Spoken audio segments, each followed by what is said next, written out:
저는 선교사로 살아가면서 추천서를 많이 썼습니다. 어림잡아 보니 60통 이상 제가 추천서를 쓴 것 같은데요.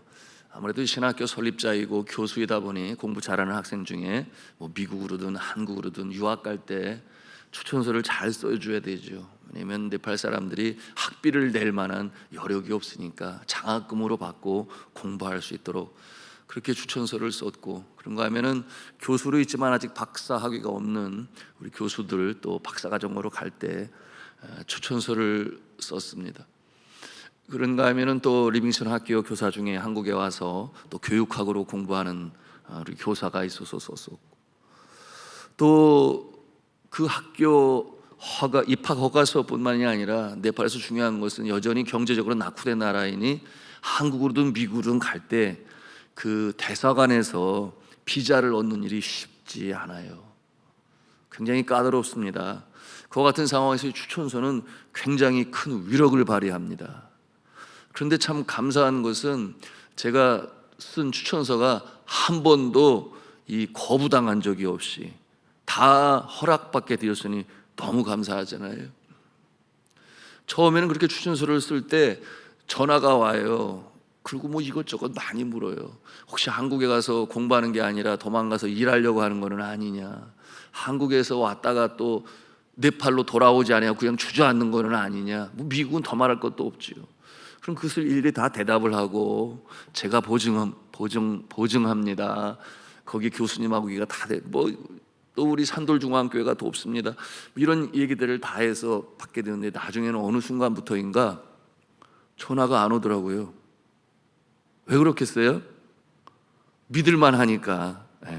그런데 그것보다 더 중요한 것은 공부를 하고 다 돌아왔으니까, 그렇죠? 그것이 가장 중요한 이제 증거가 되는 것 아니겠습니까? 자, 오늘 성경 본문에 우리는 이 그리스도의 편지라고 하는 이 문구를 발견하는데요. 사도 바울이 이 문구를 언급한 배경이 있습니다. 고린도 교회 성도들 중에 이 사도 바울이 진짜 사도냐 하는 것을 의심하는 자들이 있었어요. 그들은 고린도 교회가 여전히 어린 교회라 그랬지요. 미성숙한 교회라 그랬어요. 그래서 파벌이 생기게 되었으니 게바파, 아볼로파, 바울파, 예수파, 하여튼 이 파벌이 형성되었고, 특별히 이 사도 바울을 전적으로 받아들이지 않는 파 중에서 선동을 하는 거예요. 사도 바울이 무슨 사도냐, 예수님의 제자도 아니지 아니었느냐, 이와 같은 내용으로 하게 되니 이 고린도 전서에서 보낸 고린도 교회 안에 나타난 여러 가지 문제들 있지 않았겠습니까? 권면할 때 듣고 순종해야 되는데 듣지를 않는 거예요. 왜 그렇겠어요? 사도로서의 이 권세, 이 권위를 그들이 인정하지 않기 때문에 변화되지 않는 그 모습을 바라면서 안타까이 여긴 이 사도 바울은 이제 고린도 후서에서 자신이 하나님께서 이방인의 사도로 세운 사도다라고 하는 것을 이렇게 증거하는 것입니다. 여러분, 그 시대만 해도 이 편지, 정확한 용어로는 추천서가 되겠습니다. 추천서 또는 천거서, 아주 어려운 말이죠. 예루살렘 교회, 중앙교회에서 이 사람은 이방인의 사도로 보냄을 받은 자이다 라고 하는 이 증서와 같은 것이, 천거서, 추천서, 편지가 필요했던 그런 시대였어요.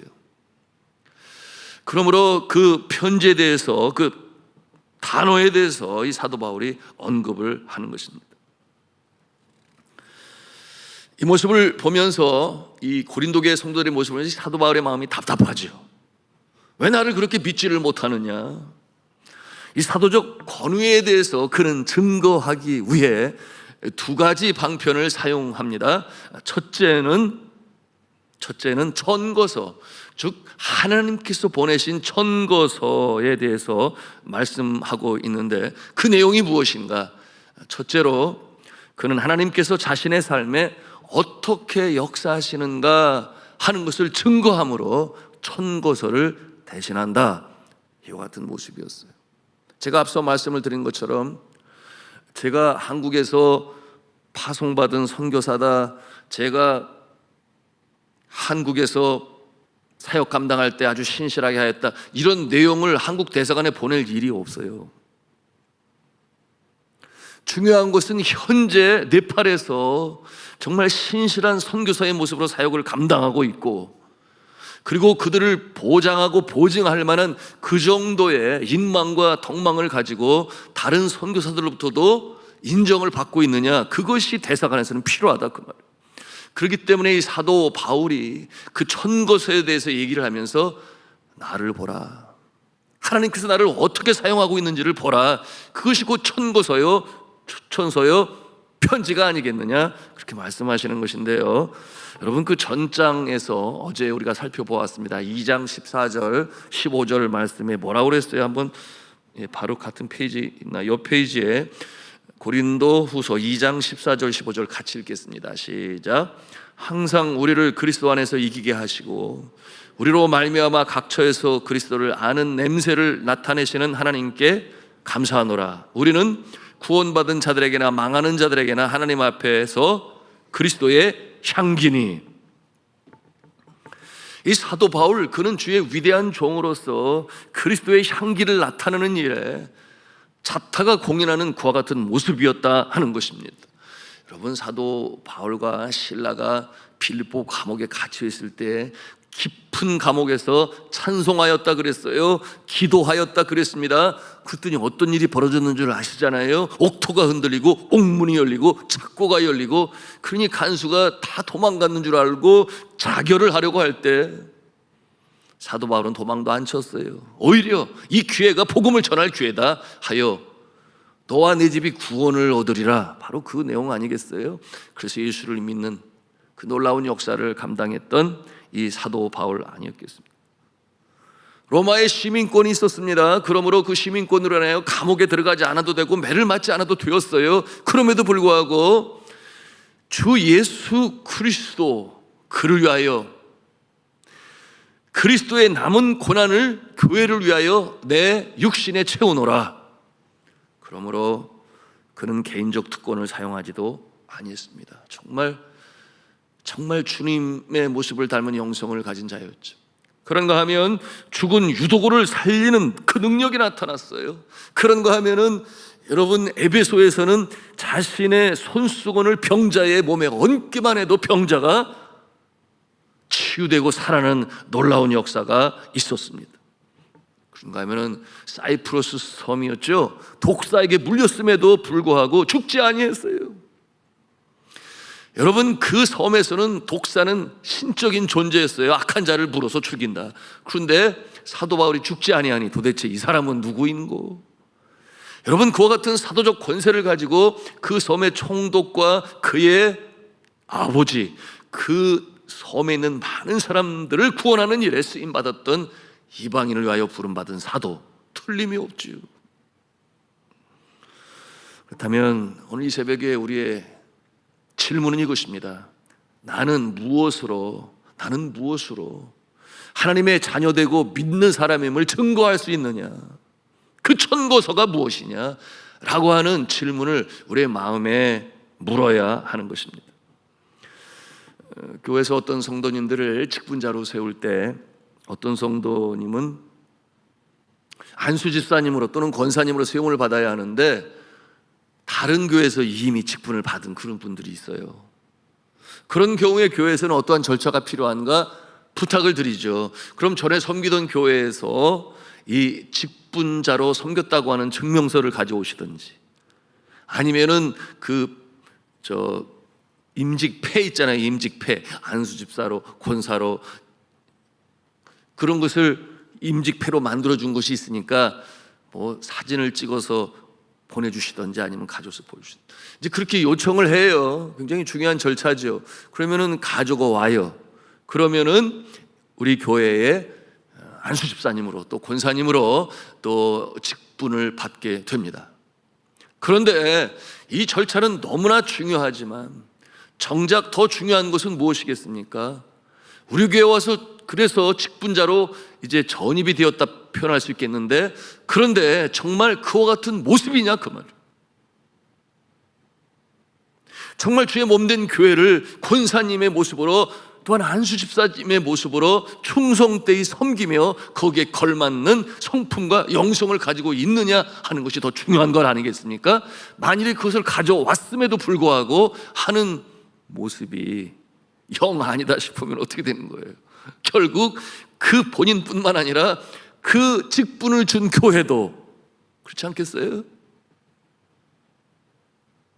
근데 감사한 것은 우리 교회에 이렇게 전입해 오신 안수 집사님 중에, 권사님 중에 정말 신실하게 교회를 섬기는 모습을 대할 때 제 마음에 그런 느낌이 오죠. 참 훈련 잘 받으셨구나, 그 전 교회에서 제대로 직분을 주셨구나, 그런 생각을 갖지 않을 수가 없습니다. 자, 오늘 사도 바울이 자신의 사도임을 증명할 때에 천거서로 하지 않고 자신의 삶에 하나님께서 어떻게 역사하시고 그 일에 나는 어떠한 모습으로 쓰임받고 있는지, 그것이 바로 천거사가 된다, 그렇게 주장하고 있는 것입니다. 여러분, 사실 그렇지 않아요? 제가 목사입니다, 선교사입니다, 또는 여러분 중에 내가 장로입니다, 권사입니다, 그렇게 말하지 않아도 여러분, 세상에 믿지 아니하는 사람들까지도 척 보면 알아요. 눈치가 1단이고 2단이고 3단이고 그래서 보면은 금방 알아요. 믿는 사람이구나, 어쩐지 좀 다르다고 생각했었어, 장로님이셨네, 믿지 않는 사람들도 안다, 그 말이에요. 저는 고국에 들어온 지 7년 7개월이 되었습니다. 점점 지역사회 주민들과 친해지잖아요. 이제 식당 주인도 여러 사람 알게 됐어요, 이제는. 그리고 가깝게는 우리 여기 있죠, 세탁소, 또 이발소, 그분들 모두 다 전도해서 지금은 이제 우리 교회 등록 성도가 되었습니다만, 그런가 하면은 또 병원의 직원들, 또 경찰서와 구청에 계신 분들. 그런데 저를 대할 때마다 너무 깍듯하게 인사를 해가지고 제가 송구스러울 때가 많아요. 왜 그렇겠어요? 여러 가지 이유가 있겠지요.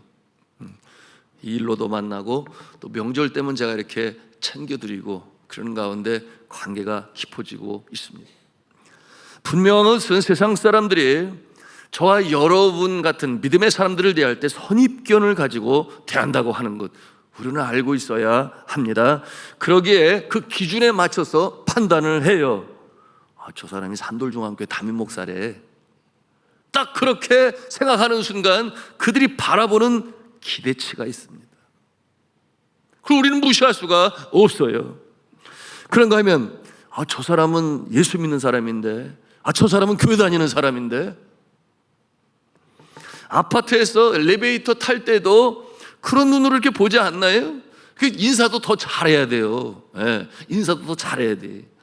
어느 분한테 들었어요. 어느 교회 목사님은 우리 아파트에 살고 계신데 엘리베이터를 타고 만나도 인사도 안 해요. 얼마나 교만한지 몰라요. 이렇게 얘기를 해요. 그래, 서로 알기를 꺼려서 그러는 건지 아니면은 글쎄 그 속마음은 알 수 없지만 여하튼 이와 같은 눈으로 바라본다, 그 말입니다. 그런가 하면은 어떤 때는 제가 새벽에 이렇게 엘리베이터를 타면 저도 그 사람 알고 그 사람도 저를 아는데 사실은 얼굴은 몰라요. 근데 뭘 보고 아느냐? 성경 가방을 들고 계시더라고. 어디 가시겠어요? 새벽 기도 가시는 거지. 그러면 저도 또 그 새벽에 이렇게 정장을 하고, 지금 여름인지는 아니지만 보통 계절에 넥타이 탁 메고 이렇게 가방 들고 있으면 그 사람들이 저를 뭐로 보겠어요? 아이고 목사님이시구나. 금방 알아본다, 그 말입니다. 그러니 우리가 참 이 그리스도의 향기, 그리스도의 편지 부지부식간에 나타내 드러내 보이고 있다는 사실을 우리는 알고 있어야 하겠지. 그런데 그러지 아니하고 기대에 부응하지 아니하고, 예를 들어서 시장에서 뭘 사는데 얼마나 지독하게 물건값을 빡빡하게 깎아대는지, 그럼 그들이 뭐라 그랬어요? 아유 저거 알아, 저기 어디 교회 집사야. 그런가 하면은 말투나 행동 거지 가지고 그냥 찬바람이 그냥 쌩쌩 부는 찬바람이 일고, 그러면 그들이 아유 내가 쟤 때문에 예수 안 믿어, 그런 경우들이 있다, 그 말이에요. 오늘 말씀에 믿는 사람들은 그리스도의 천거서, 즉 편지로 그렇게 표현되고 있습니다. 사도 바울이 자신이 그리스도의 천고서여 편지로 살고 있다고 증거하고 있는 것인데요. 여러분, 저는 간절히 기도합니다. 여러분들이 그리스도의 천고서여 향교여 편지로 살아가실 수 있기를 주님의 이름으로 축복합니다. 사도 바울이 강조하는 이 두 번째 증거가 있는데요, 그것은 뭐냐 하면 고린도 교회의 성도들 그 자신들 그 자체가 내가 사도임을 증거하고 있다, 이와 같은 내용으로 또한 변론하고 있습니다. 이게 무슨 뜻이겠어요? 고린도 지방에 예수 믿는 사람들이 없었잖아요. 사도 바울과 그의 전도팀이 가서 전도를 하는 가운데 그들이 예수 믿고 돌아오게 되었어요. 그럼 그 전에는 어떠한 모습이었는가? 여러분, 아프로디테라고 하는 여신, 우리에게 비너스로 알려 있습니다만 그 속에 여신전이 있어서 거기에는 1000명이 넘는 공창, 공적으로 인정된 창기들이 있었다. 그러므로 그들의 삶에 여러분 가정이 어떠한 모습인지 대충 상상해 볼 수 있잖아요. 그것이 공식적으로 진행이 되었던 그 음행을 일삼는 도시에 그런 거는 신분의 차이가 있었죠. 어떤 사람은 권세가 있어 상전이 되고 어떤 사람은 노예가 되고 종의 모습으로 살아가니 그들이 복음을 듣고 예수를 믿고 교회 안에 들어오게 되니 하나님 안에서는 누구나 다 영적 가족이요 높고 낮음이 없다. 그보다 더 중요한 것은 무엇이었습니까? 예수 그리스도를 구세주로 믿어 구원받게 되니 천국 백성, 천국의 시민권을 가지고 살아가는 그 모습이 되었으니 누구 때문에? 복음을 전하는 자 때문에. 복음으로 인하여 변화되었는데 그 일에 쓰임을 받았던 자가 누구냐? 나 사도 바울이 아니냐. 그것이 증거하는 것 아니냐. 그래서 교회가 설립이 되어지고 또 교회가 든든히 서가는 일에 그처럼 애쓰고 수고하고 결혼도 하지 아니했어요. 그 일로 너무나 바쁘고 그 일로 인하여 주의 몸된 교회가 든든히 서가기 위해요. 전도를 하기 위하여. 그러면 된 거 아니냐. 이것이 오늘 이 사도 바울이 그리스도의 천거서로 편지로 증거할 수 있는 것 아니냐, 이렇게 말씀하는 것입니다. 자, 말씀하면서 자신의 사도적 고난을 고린도 교회 성도들이 이해하기 위해 주시는 말씀이 있는데 3절 말씀 우리 같이 3절 말씀을 읽겠습니다. 시작. 너희는 우리로 말미암아 나타난 그리스도의 편지니 이는 먹으로 쓴 것이 아니요 오직 살아계신 하나님의 영으로 쓴 것이며 또 돌판에 쓴 것이 아니요 오직 육의 마음판에 쓴 것이라. 아멘. 너희는 우리로 말미암아 나타난 그리스도의 편지니, 그러니까 너희가 곧 천고서여 편지다. 그런데 이 천고서는 돌판에 쓰여진 것보다 더 강하고 지워지지 아니하니. 왜 그렇겠어요? 돌판은 여기서 십계명을 이제 생각하면서 말씀하시는 것인데 돌판 지금 있어요? 21세기의 돌판 아마 고고학자들 그거 찾으려고 지금도 눈에 불을 켜고 찾아다닐지 모르겠으나 여러분, 돌도 깨어지는 것입니다. 그러나 마음판에 새겨진 하나님의 영으로 쓰여진 그 복음은, 그 말씀은, 그 구원은 없어지지 아니하는 것이에요. 이와 같은 내용으로 오늘 말씀하는 것입니다. 그런데 누가 썼다는 것입니까? 말씀해 보니 오늘 살아계신 하나님의 영으로 쓴 편지다. 어디에? 가슴판에, 육체의 이 신비, 가슴판에 쓰여진 것이니 더 영광스러운 것이 아니냐, 이렇게 말씀하고 있는 것입니다.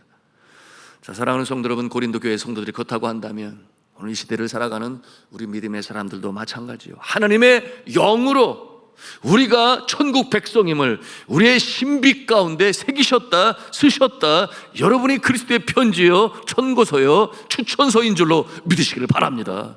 너무 중요한 것이지. 오늘 본문에 모세 얘기가 나오고 돌판 얘기가 나오고 십계명은 돌판에 써서 주어졌기 때문이죠. 근데 정말 중요한 것은 이 돌판에 새겨진 계명이 심령에 새겨져서 그래서 변화가 나타나요. 죽은 생명이 새 생명이 돼요.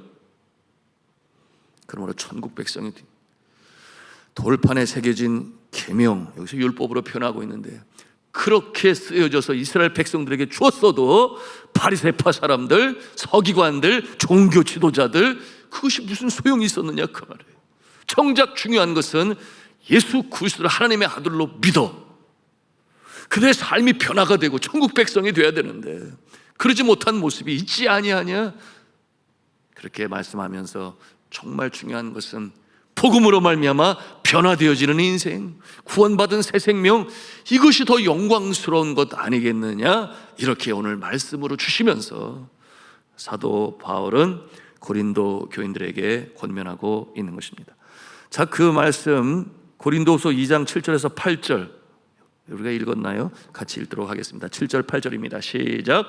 돌에 써서 새긴 죽게 하는 율법 조문의 직분도 영광이 있어 이스라엘 자손들은 모세의 얼굴에 없어질 영광 때문에도 그 얼굴을 주목하지 못하였거든 하물며 영의 직분은 더욱 영광이 있지 아니하겠느냐?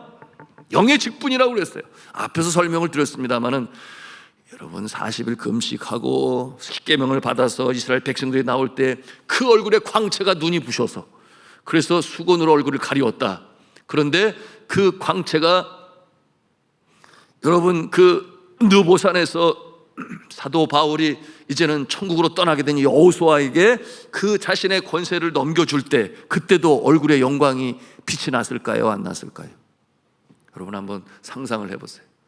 십계명을 받고 내려왔을 때 그 얼굴의 빛이 점차로 사라지게 되었어요. 수건을 쓸 일도 없게 되었어요. 그러나 우리의 신비에 새겨진 하나님의 말씀은 영원토록 사라지지 아니하니 이 영의 직분이라고 하는 것은 더 영광스러운 것이 아니냐, 이렇게 말씀하고 계신 것입니다. 그렇습니다. 여러분, 그래서 우리가 기름 부어 세운 직분은 항존직이라고 그래요. 이 세상에서 없어지지 아니해요. 언제까지? 주님 앞에 가서 내가 잘했다, 충성된 종아 주인의 잔치에 참여할지어다. 여러분, 이 땅에 살아가는 동안에도 분복이라고 그랬어요. 그 직분의 근거예요. 하나님께서는 그 충성된 모습을 보시고 복을 내리시죠. 그러므로 영광스러운 영의 직분이라 이 같은 표현을 사용하는데요. 여러분, 말씀을 맺으면서 다시금 가슴에 되뇌일 것은, 그래, 나는 그리스도의 편지지, 나는 그리스도의 천거서요, 추천서지, 그리스도의 향기지, 영의 직분자이지, 이와 같은 모습으로 오늘을 살아가시고 승리하시고 주의 영광을 나타내시는 증거가 되시고 증언이 되시는 그 모습이 되시기를 저는 주 예수 그리스도의 이름으로 축복합니다.